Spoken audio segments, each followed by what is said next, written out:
अच्छे से दिख रहा है ना? Okay, sit properly. So let's start. Good morning everybody. Good morning, sir. आज हम पढ़ेंगे, फिर से एक बार रिवीजन करेंगे। आज पढ़ेंगे क्षेत्रफल, क्षेत्रफल और परिमाप। क्षेत्रफल और परिमाप।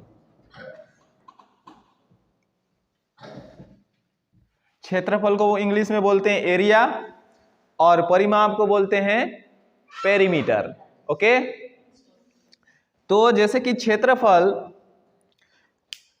किसी समतल आकृति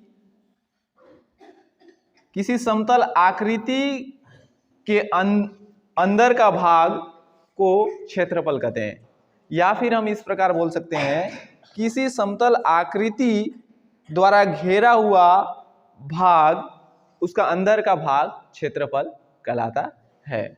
जैसे कि ये हमारा आयत है, आयत का क्षेत्रफल निकालना। आयत का क्षेत्रफल, आयत का क्षेत्रफल बराबर होता है लंबाई गुणित चौड़ाई, लंबाई गुणित चौड़ाई। मान के चलिए ये हमारा आयत है, आयत का क्षेत्रफल निकालना है। क्षेत्रफल मतलब किसी समतल आकृति द्वारा घेरा गया उसका अंदर का भाग क्षेत्रफल कहलाता है। क्षेत्रफल निकालने के लिए हमें स्क्वायर फीट में, मीटर में, सेंटीमीटर में, उन सारी चीजों का, फीट में, स्क्वायर फीट में, उन सारी चीजों का हम इस्तेमाल करेंगे। जैसे ये हमारा आयत है, मान के चलिए आयत मतलब आयत का, या फिर जैसे बिल्डिंग, किसी घर का, उसका फर्श निकालना है, फर्श का क्षेत्रफल निकालना है, तो हम कैसे निकालेंगे? मान के चलिए एक रूम है, एक रूम है, इसमें टाइल्स लगाए हैं। क्या लगाए हैं? टाइल्स लगाए हैं। मजदूर लोग आए और टाइल्स लगा दिए, और उन लोग हमको स्क्वायर फीट के अनुसार पैसा लेंगे। मान के चलिए एक स्क्वायर फीट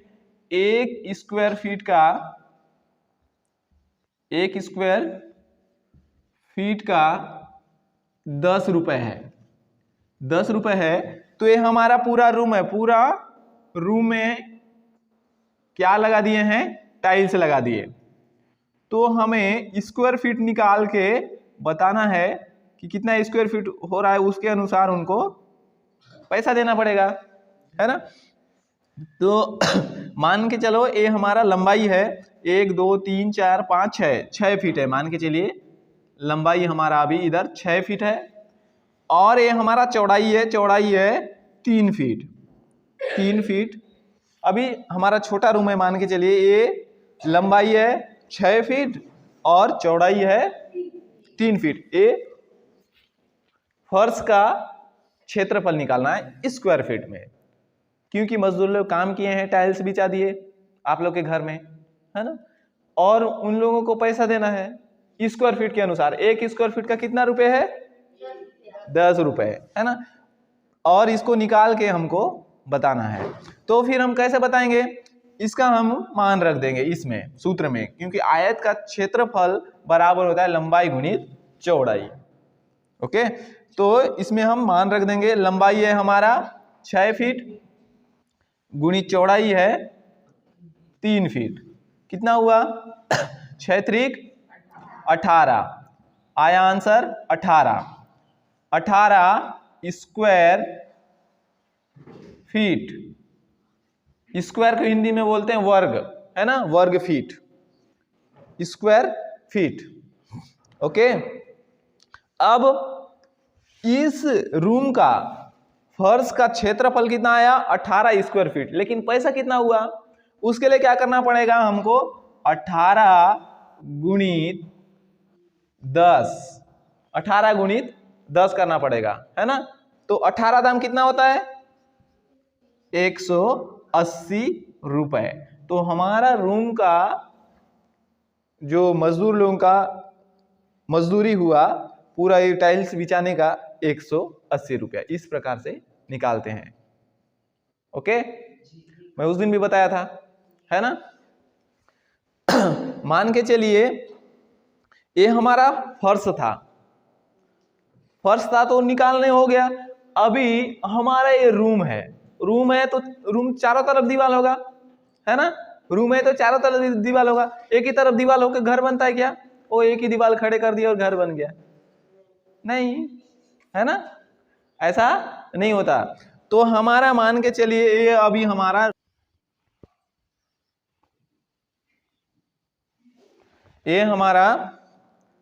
घर का कमरा है और ये चारों दीवार हैं, है ना। ये दीवार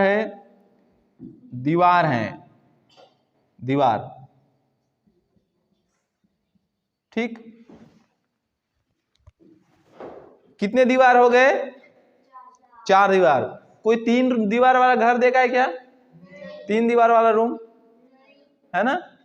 अक्सर 4 दीवार वाला ही रूम होता है। तो 4 दीवार है। इसका हमको अभी हम किसका क्षेत्रफल निकाल रहे थे? ये किसका क्षेत्रफल निकाल रहे थे? फर्श का, मतलब नीचे वाला, है ना, जहां टाइल्स बिछाए थे उसका हम स्क्वायर फीट में निकाल रहे थे। अभी हमारा रूम का दीवार का पोताई हो गया, है ना, पेंट कर दिए। अब पेंट करने वाले को भी पैसा देना है कि नहीं? मान के चलिए मैं उदाहरण दे रहा हूं।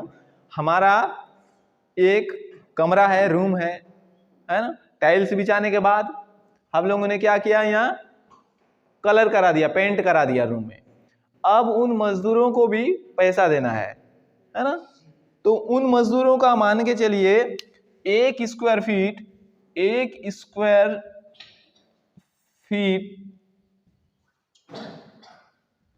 फीट का 5 रुपए है ना। 1 स्क्वायर फीट का 5 रुपए लेंगे। तो हमारा इस पूरे रूम का हमें स्क्वायर फीट निकाल के बताना है और उनको पैसा देना है। तब कैसे करेंगे? मान के चलिए ये हमारा 10 फीट है। 10 फीट क्या है? लंबाई। 10 फीट लंबाई और चौड़ाई है 5 फीट। चौड़ाई है 5 फीट मान के चलिए। और ऊंचाई, अब ऊंचाई भी होगा ना, ठीक है, समझ में आ रहा है? दीवार में कैसे नापेंगे? ये दीवार है, ऐसा हम नापेंगे तो ऊंचाई, है ना, ऐसा नापेंगे तो ऊंचाई, ये ऐसा हो गया चौड़ाई, और ये पूरा वहां से वहां तक लंबाई। समझ में आया ना? समझ में आ रहा है ना? तब इस रूम का क्षेत्रफल निकालने के लिए हम क्या करेंगे? तो क्षेत्रफल बराबर होगा, इस रूम का भी क्षेत्रफल बराबर लंबाई गुणित ऊंचाई, क्योंकि ये ऊंचाई वाला दीवार है ना। दीवार का नाप रहे हैं, इसलिए हमें देखो यहां लंबाई का लंबाई था, चौड़ाई की जगह ऊंचाई कर दिया मैं, क्योंकि दीवार खड़ा दीवार का हम क्या नाप रहे हैं? क्षेत्रफल नाप रहे हैं। आया समझ में? अब फर्श का क्षेत्रफल नाप रहे थे, जहां टाइल्स बिछाए थे, है ना, जहां टाइल्स बिछाए थे उसका हम क्षेत्रफल नाप रहे थे। अब जहां टाइल्स बिछाए उसका हम ऊंचाई नापेंगे क्या? ऊंचाई नापेंगे? ऊंचाई का जरूरत होगा? नहीं, है ना। लेकिन अभी दीवार का क्षेत्रफल नाप रहे हैं, तब ऊंचाई की जरूरत पड़ेगा ना, जरूरत पड़ेगा। तभी हम क्या करेंगे? लंबाई गुणित ऊंचाई कर देंगे, तब हम एक दीवार का क्षेत्रफल निकाल सकते हैं। उसके अनुसार बाकी दीवार का भी हम क्षेत्रफल निकाल लेंगे। या फिर ऐसा करेंगे, देख लीजिए, इधर एक दीवार का 10 फीट है तो इस दीवार का भी 10 फीट होगा लंबाई, है ना। इस दीवार का 5 फीट है तो इधर का भी 5 फीट है। ओके, अभी मान के चलिए, आ रहा है समझ में? तो इसकी पूरी लंबाई कितना फीट हो गया? पूरी लंबाई कितना फीट हो गया? यहां से लेकर एक राउंड कितना हो गया? 10 10 20 और 5 5 10, मतलब 30। है ना, 30 फीट। लंबाई कितना हुआ?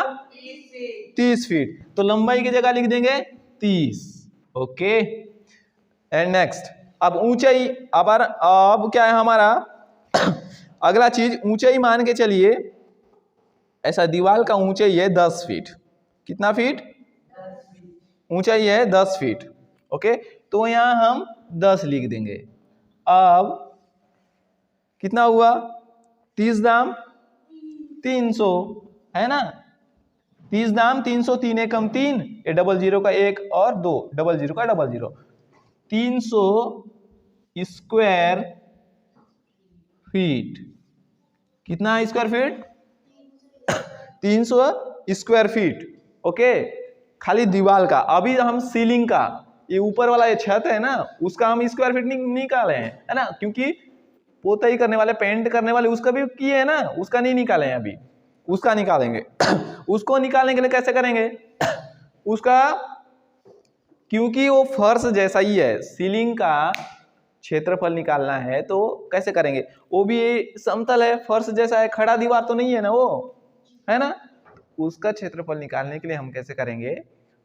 लंबाई गुणित चौड़ाई ले लेंगे। अभी ये बताइए हमारा रूम का लंबाई कितना है? हाँ, लंबाई कितना है खाली यहां से यहां तक? 10 फीट। इसलिए 10 गुणित इसका चौड़ाई कितना है? 5 फीट। तो कितना हुआ? 10 पंचे 50, है ना। 50 हमारा सीलिंग का निकला। अब बाकी दीवार का कितना स्क्वायर फीट था? 300 स्क्वायर फीट। तो 300 और 50 कितना स्क्वायर फीट हो गया? 350 स्क्वायर फीट। टोटल कितना हुआ? 350 स्क्वायर फीट।